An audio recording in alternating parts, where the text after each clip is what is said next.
I want to make rest everyone assure. Jesus Christ, you are taking huge bites. I mean, look at those tats. Listen, do you want me to lie or tell the truth? All right, Jason Kelce is throwing some serious shade toward a certain someone popularly known as Travis Kelce's ex. But how do we end up here? Well, Jason Kelce recently opened up about the early days of his brother Travis's relationship with Taylor Swift, and it's as fun as you'd imagine. Jason dropped by the Steam Room podcast with Charles Barkley and Ernie Johnson to talk all things Travis and Taylor. When Johnson asked how Jason first found out about the romance between the Chief star and the pop sensation, Jason admitted he was drawing a blank on the exact moment. But he did remember when Travis casually mentioned that he was hanging out with the 14-time Grammy winner. Jason's response? Are you kidding me? You're hanging out with Taylor Swift? That's insane. That's awesome for you. But the thing that really stood out to Jason was how different this relationship felt. The way he talks about her, you could just tell how much he really liked her right from the start, Jason said. That was eye-opening to me. This wasn't the first time Jason had mentioned his brother's transformation, though. If you remember, a few days back on another podcast, he said Travis is changing and growing, partly due to the people he's surrounding himself with, leaving fans to wonder if Swift is part of that positive influence. Jason described Travis as being like Peter Pan, the Lost Boys, but said that sometimes the right people in your life bring out the better side of you.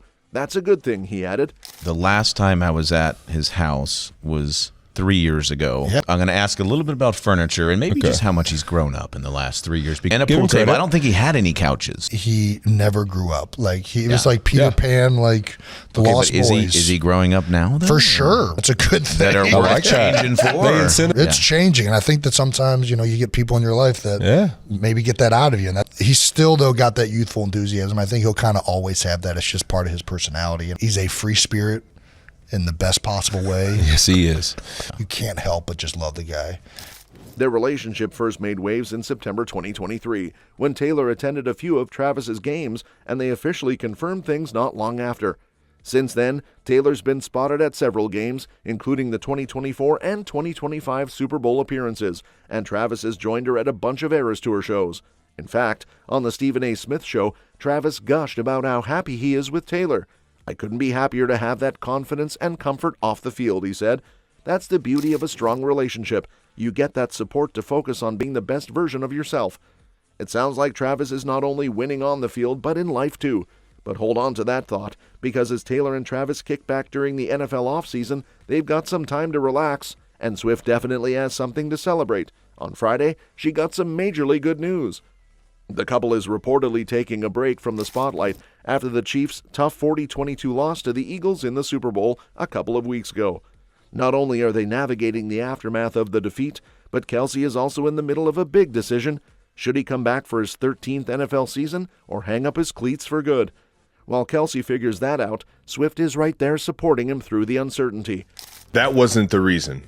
To happen on the biggest stage sucks. It's a tough pill to swallow. It's a hard reality, man. I'm sorry for how it ended, but I have a beautiful life. I have loved ones. Right now, I'm just kicking everything down the road. I'm not making any crazy decisions. On top of all that, the couple's been dealing with some rumors about Kelce's next big move. When will he propose to Swift? Some people thought he might pop the question after the Super Bowl, but with all the chaos, it looks like that moment will have to wait. As for Swift, she's got reason to celebrate. Her Eras Tour was just named Tour of the Century at the 2025 iHeartRadio Music Awards. The tour, which ran from March 2023 to December 2024 and included 149 shows, smashed records, raking in over $2 billion in ticket sales and becoming the first tour ever to surpass $1 billion in sales. Swift's also up for a bunch of iHeartRadio Music Awards, including Artist of the Year, Pop Artist of the Year, Best Collaboration, Best Lyrics, Best Music Video, Favorite Surprise Guest, Favorite Tour Style, Favorite Tour Tradition, and Favorite On Screen. And speaking of Kelce, sources are spilling he's definitely planning to propose to Taylor soon, with some of their friends thinking it could happen while they're on vacation. Guess we'll just have to wait and see. But something we won't have to wait too long for? A relationship first. According to my sources, the couple could make their first public red carpet appearance together now that their schedules have synced up. The Met Gala is being tossed around as their potential debut event, which would be a huge deal for fans. Up until now, despite dating for over a year, Taylor and Travis haven't managed to show up at a public event as a couple. Can you imagine the chaos if they do show up at the Met Gala? Swifties would lose their minds, and Chiefs Kingdom would definitely approve of the Gala's color scheme. Hello, Red. After a wild 18 months, the couple is finally getting some downtime, and this NFL offseason could be the time they make that iconic public debut. Fans will be keeping a close eye on the event to see if the pair makes it official on the red carpet. Moving on to even bigger news, Jason Kelce has spilled that Travis has already decided on retirement plans, amongst other big decisions. In an upcoming chat on the Steam Room podcast with Charles Barkley and Ernie Johnson, the former Eagle center dropped some serious insight, saying Travis likely knows deep down what he wants to do. I think Travis probably in his heart already knows what he wants to do, Jason shared. That's the reality of it. Retirement rumors have been swirling ever since the Chiefs got crushed by the Eagles. Travis had a tough game with just 4 receptions for 39 yards and no touchdowns. Definitely one of the rougher Super Bowl performances of his career. A few days after the loss, Travis went on his New Heights podcast with Jason to vent about the game. Just wasn't our day, he said. Couldn't find a lick of momentum. I'm kicking myself for some of the tiny decisions I made on the field. I wasn't the best I could be in motivating my guys and keeping them calm, cool, and collected. I put a lot of that on myself, being the guy who's been in the building for 12 years and seen a lot of football. Meanwhile, my source has reported that Travis is leaning toward playing next season, but it's not set in stone. The Chiefs reportedly want to know by March 14th, before the new league year and free agency open, whether Travis will retire or return. With a $12.5 million roster bonus coming up on March 15th and 1 year left on his contract, the clock is ticking for Travis to make his final call. One more good news before I sign off, though. Justice has been served, at least for now, in the burglary case that targeted Travis Kelce and several other high-profile football players. On Tuesday, 7 Chilean nationals were hit with serious charges in connection to a string of burglaries that racked up nearly $2 million in stolen goods. The group of thieves, allegedly a part of a South American theft group, was charged with conspiracy to commit interstate transportation of stolen property. The suspects, ranging from 20 to 38 years old, includes Sergio Ortega Cabello, Bastian Jimenez Ferro, Pablo Zuniga Cartez, Alexander Huigul Chavez, Bastian Aureliano Morales, Jordan Quiroga Sanchez, and Ignacio Zuniga Cartez. If convicted, they each face up to 10 years in federal prison. The complaint reveals that the group specifically targeted high-profile athletes, including NFL and NBA stars.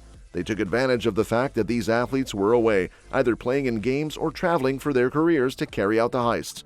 Among the victims were Kelce's teammate, Chiefs quarterback Patrick Mahomes, and Bengals quarterback Joe Burrow.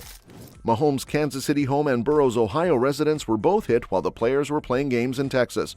In particular, on October 5th and 7th, 2024, 2 burglaries took place in the Kansas City area, stealing luxury items like jewelry, watches, cash, and other high-end goods.